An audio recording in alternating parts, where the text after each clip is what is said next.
Viva Garnacho! Viva Garnacho! Hello and welcome back to Up the Villa and welcome to Transfer Hub, your home of Aston Villa's transfer news, links, rumours, noise, murmurings, incomings, outgoings, Monchi, radio appearances. We had that one earlier today that went down really well, talking about Emi Martinez. Robinson has got his season ticket confirmed, paid for in the bag. Let's go for next season. We will be there. Fan cams will be there, and we will be at every game at Villa Park next season. So Villa are linked with Garnacho. We had a little rumouring of a couple of days ago, but we now have an official link for Garnacho to Aston Villa. It's coming from a news outlet. We've got a newspaper article around Garnacho. Garnacho, bargain of Europe. The winger, given his zero relationship with Ruben Amorim, is Manchester United's first discard for next season.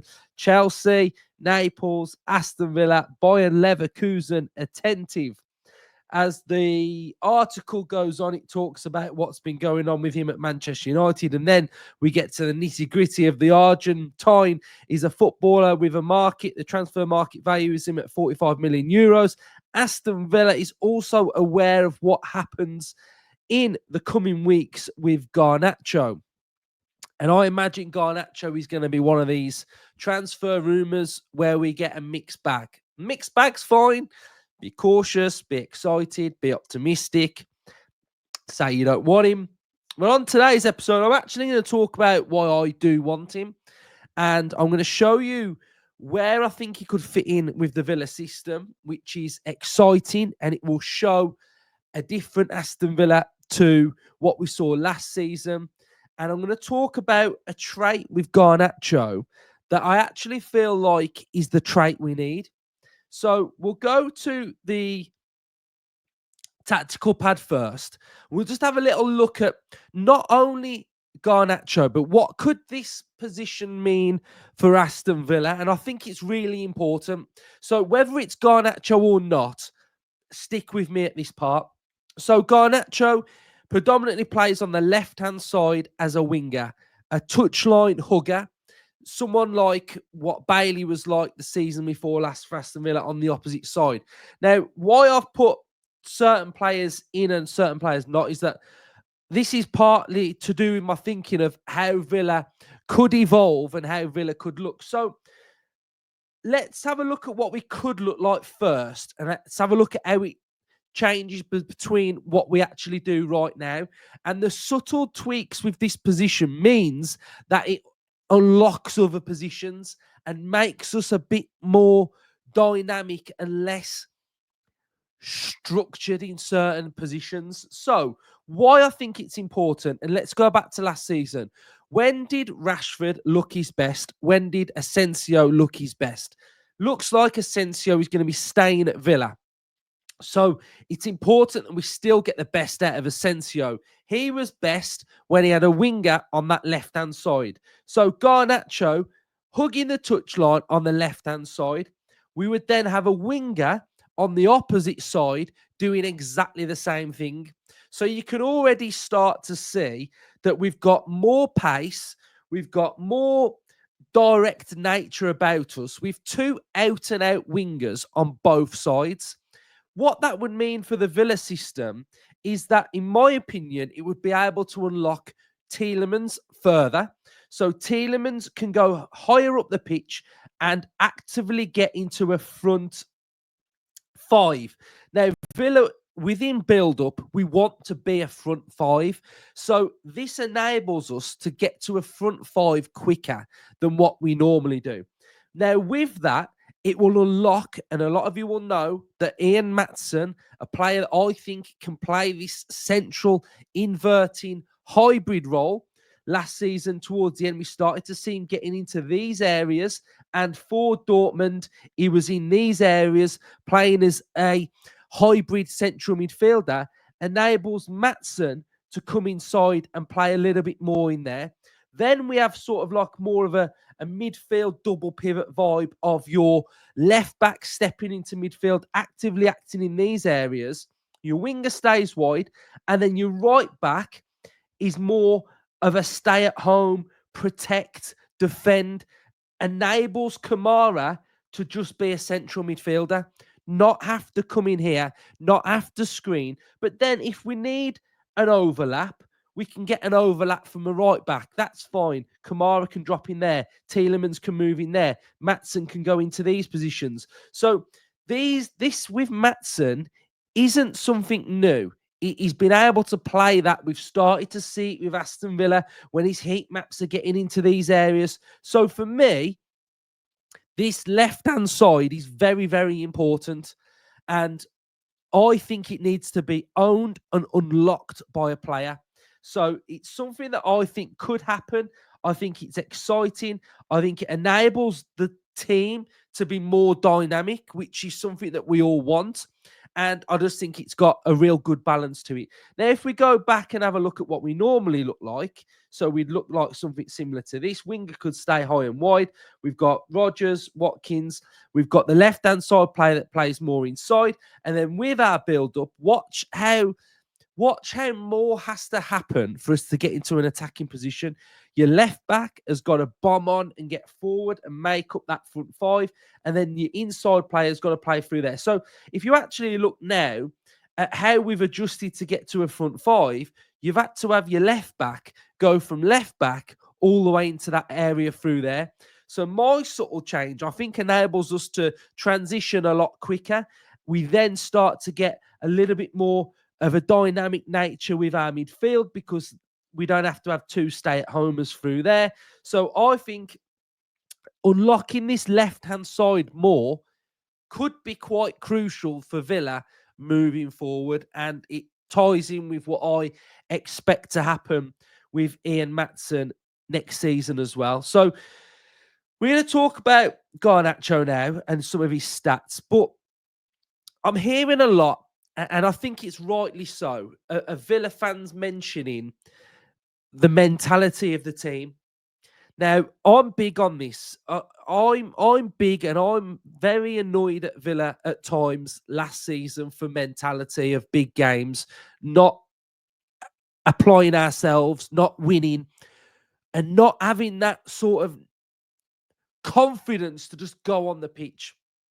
Now, Garnacho for me, whether it's Garnacho or not, again, this is the type of player that I want Villa to sign. Somebody who is quite arrogant and quite confident. And I'll tell you why I want that trait. I want that trait because the step on the pitch and they've got that bit of arrogant swagger of I'm the best player on this pitch. There's an effort there. There will always be an effort there with an Emery system, etc. But just that sort of cold-blooded swagger that we need, that we don't have. And I think a lot of times people can go, we need winners. We need winners in our team. And that's true, we do. And we do have quite a few winners in our team, but it's not enough. So the trait for me that we don't have is somebody who's just completely arrogant. And I'll tell you why. So we've got Martinez, World Cup winner. We've got Asensio. How many Champions Leagues has he won? Tielemans has won FA Cup. Pau has won the Europa League. We've got players that have won things within our team, but that's still not enough to create a winning mentality at Villa. Now, I go back to the Crystal Palace game at Wembley, and I'll always refer to this now. And we'll talk about Eze. And Eze is, for me, the exact same mindset of a player like Garnacho. Just pure swagger, arrogance, but humble guy, Eze. Super humble, really cool guy, talks about the game well, very clever, but very arrogant on the pitch. And that's what Villa need. We need somebody like that, because when I looked at that game at Wembley, and I think we've got a player just as good, in certain different players, in Rodgers to Eze, two very, very good players. But which one did I believe was going to be the one that just owned that stage? And it was Eze, because Rodgers isn't like Eze. He's not that type of mind. He just doesn't have that type of mindset like Eze does. And I think this is what Villa is lacking. It's lacking someone with a bit of swagger, with a bit of arrogance, that just backs himself a little bit.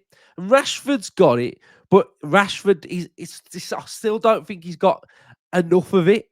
And that's just something that I think I really look at. And I look at Garnacho, and I think he's 20 years of age. And I've already highlighted a player this window for me that I'd like us to sign, someone like Martinelli. And Garnacho is very similar, in my opinion, to a little bit of the attributes that Martinelli's got.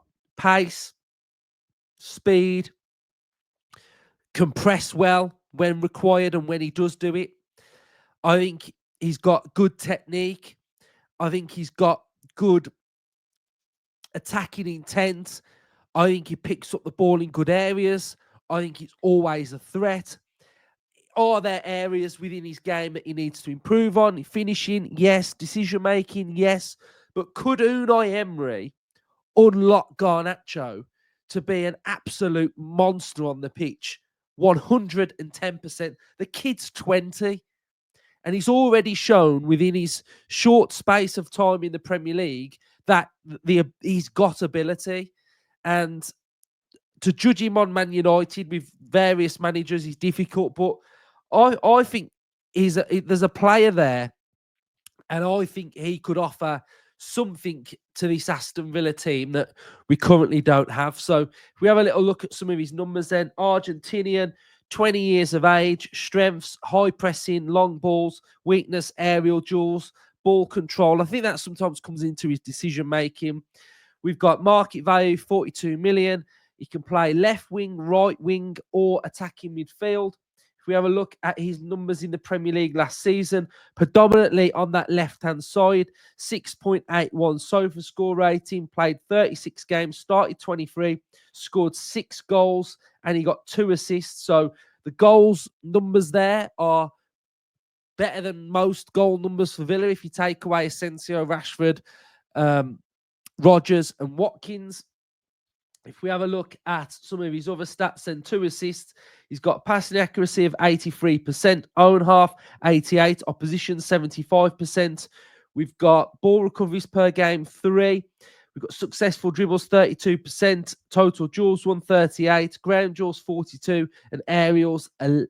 If we have a look at some of his numbers now, we'll try and pinpoint some of the key numbers within his metrics, and this is coming up against attacking midfielders and wingers within his position. So total shots, he's at 96th percentile at 3.61 per 90. Progressive carries, 5.79. We've got progressive passes received, 12.18. And then if we have a look at some of his other numbers, so progressive passes received, 12.18. We've got shots, 3.61. Shots on target, 1.22. Down here, we've got some really good numbers that I did a little bit of looking before I came on. So progressive carries, 5.79. Carries into the final third, 2.92. Carries into the penalty area, which is very high, 3.04. We've got touches in the attacking penalty area per 90, 7.61. So those numbers there are good. And he is a player that, can grow as a player. I don't think we can take Garnacho right now as face value, but I think what there is there's a lot of potential. He's played for Argentina 8 times. He's been part of their youth setup. And on here, his market value is at £45 million, which is a lot of money. But I think regarding Garnacho, I think if it's not Garnacho, I think what I would like to look at is the actual profile, attributes, something that I would like to see Villa look into and working on that left-hand side. I think that left-hand side has got to be crucial for Villa. So it's a lot of money. Do we sign him? Who knows? And I'd love to know what your thoughts are. But I think overall presence and profile is something that I would be looking at from a Villa point of view, because there's a lot in there that I think is good. And I think, like I showed you at the very start, that's how you can start to unlock and change this Villa side from being what we were last year to going into what we could be this season as well. So, Garnacho to Villa, let me know your thoughts, Villa fans. I want to say thank you, because I said let's get 25k by Thursday, and we did it by Wednesday morning. So absolutely massive. Like, you guys are all absolute legends. You know, you've helped grow this channel. You've helped grow me as a person. You've helped grow me as a content creator to push myself and be better and strive for more. And going into the next season, like, we're doing transfer hubs right now, but behind the scenes, I'm already now brainstorming like what next season's content's going to look like and how we're going to deliver it and stuff. So I do kind of want to change a few things going into next season of what the episodes look like and stuff. So I'm currently like working on that behind the scenes. So just want to say cheers everyone for watching, and let's hunt down another target. What could be another target? Well, we'll have a little think, and we'll go from there. But 25,000 is like such a huge number. I mean, it's probably more fans than Birmingham City get on a match day. So, the Villa, right? We'll be back for another one. We've had 2 transfer hubs today, so probably be back in the morning now with some news if there's any other rumours that drop. And we've got a few little things I'm working on during sort of like the next couple of weeks as well. So stay tuned for those. Up the Villa.